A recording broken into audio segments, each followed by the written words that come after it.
Señor esté con vosotros. Lectura del Santo Evangelio según San Juan. En aquel tiempo, al ver Juan a Jesús que venía hacia él, exclamó: Este es el Cordero de Dios que quita el pecado del mundo. Este es aquel de quien dije: tras de mí viene un hombre que está por delante de mí, porque existía antes que yo. Yo no lo conocía, pero he salido a bautizar con agua, para que sea manifestado a Israel. Y Juan dio testimonio diciendo: he contemplado el Espíritu que bajaba del cielo como una paloma, y se posó sobre él. Yo no lo conocía, pero el que me envió a bautizar con agua me dijo: aquel sobre quien veas bajar el Espíritu y posarse sobre él, ese es el que bautiza con Espíritu Santo. Yo lo he visto y he dado testimonio de que este es el Hijo de Dios. Palabra del Señor.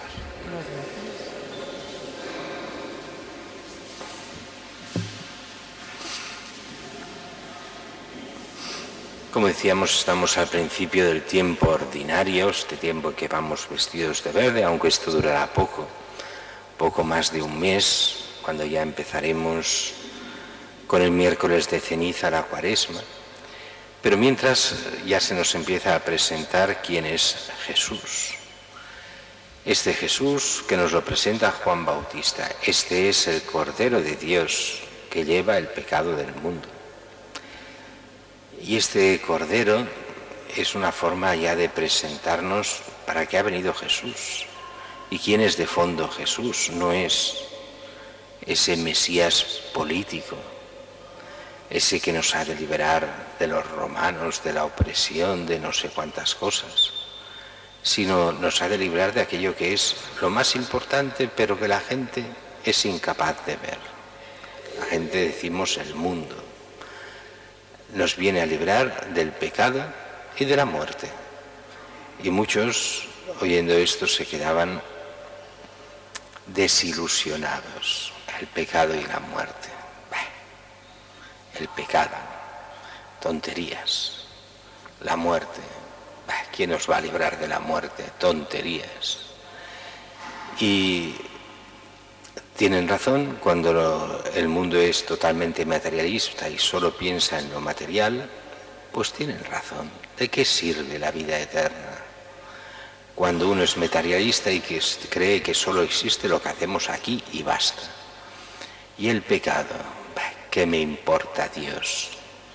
Porque el pecado es la ofensa contra Dios, es el no seguir la voluntad de Dios, es hacer lo que te dé la gana, escogerse la libertad de los hijos de Dios por libertinaje, pasar de Dios y decidir tú lo que está bien y lo que está mal y hacer lo que te da la gana.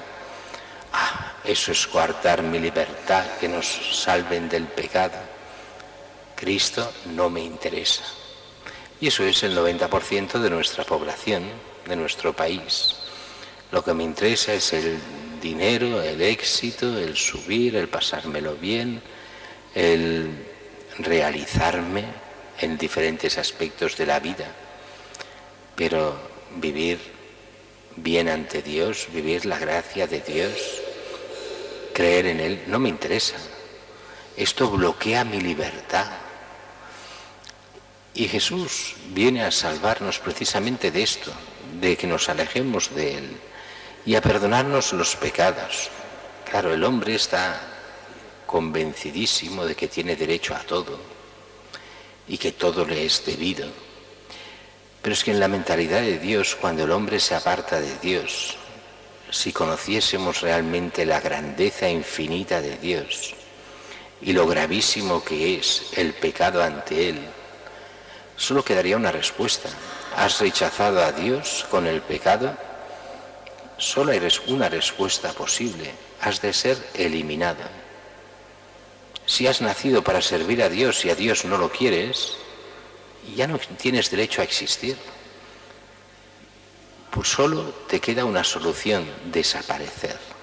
Ser eliminado por Dios. No por Dios, por ti mismo, que has decidido ser eliminado al ir contra tu propia naturaleza. Sin embargo, Dios es tan misericordioso que lo que quiere siempre es nuestra conversión.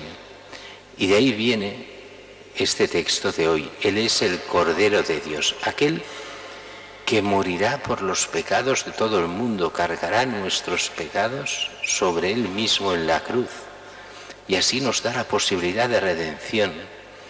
Es como si nos dijeras, por graves que sean tus pecados, aunque seas, y lo eres, indigno de la salvación, lo somos todos, no hay nadie digno de ser salvado, nadie. Aunque seamos absolutamente indignos, Dios quiere salvarnos. Dios nos quiere con Él para siempre. Dios quiere nuestra conversión, nuestro cambio de vida y llegar a la vida eterna.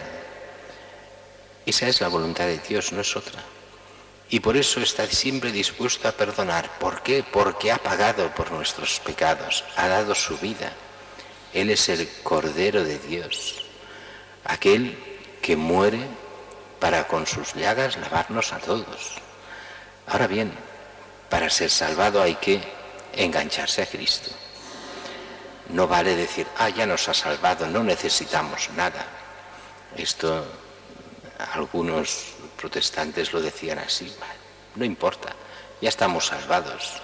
Hagamos lo que hagamos, basta que creamos en Él y hagamos lo que queramos.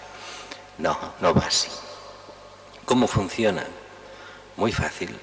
Él es nuestro Señor y Redentor. Simplemente ser fieles a Él, seguirle con todo el corazón, ser de Cristo, vivir sus sacramentos, vivir en sus mandamientos, seguir su Evangelio. Y siguiéndolo así, se nos abren las puertas a la vida eterna. Dejemos solo un momento el tema y vayamos al segundo tema de hoy, que es, decíamos, lo que es esta semana de oración por la unidad de los cristianos. Aunque rezaremos dentro de muy poco, a las oraciones, si os fijáis, de la misa, hoy serán precisamente por esta unidad de los cristianos, o sea, esta unidad de los que estamos separados entre cristianos, protestantes, ortodoxos y todo lo que haga falta. Pero, decíamos al principio, esto no se arregla como muchos piensan, haciendo un pupurri de religiones, cada uno cediendo en una cosa para que al final todos nos pongamos de acuerdo. No se arregla así, primero porque eso es imposible, jamás nos pondremos de acuerdo. Porque en el momento que te pones de acuerdo con unos, estos se separan de los otros y entonces piensan diferente. Existen miles y miles y miles de grupos protestantes diferentes y cada día hay miles de nuevos y se separan unos de los otros y es imposible ponerse de acuerdo. Y además no es el estilo del Señor ponerse así. ¿Cómo se llega a la unidad? Solo hay un camino, que es buscar la verdad en Cristo y la fidelidad a Cristo. Lo mejor para luchar a favor de la unidad es ser cristiano de verdad. Ya está. No se necesita otra cosa. Los que son de verdad cristianos se unen. Se unen desde la verdad y en la verdad, no desde la discusión de que a mí me gusta más esto, me gusta más aquello, estos hacen así, estos hacen así. No. Sigue a Cristo, sigue el Evangelio, sé fiel. Esa fidelidad lleva a la unidad. Porque es lo que Cristo nos ha pedido, que seamos uno en la verdad, que busquemos de verdad a Cristo, que no nos dejemos llevar por el mundo y por el mal, que vivamos la gracia de Dios, que seamos fieles a vivir los sacramentos, el perdón de los pecados, la Eucaristía, todos los sacramentos, y que no vivamos esa vida light que nos hace hacernos nuestros mandamientos, sino que profundicemos en la verdad para ser fieles a Cristo nuestro Señor.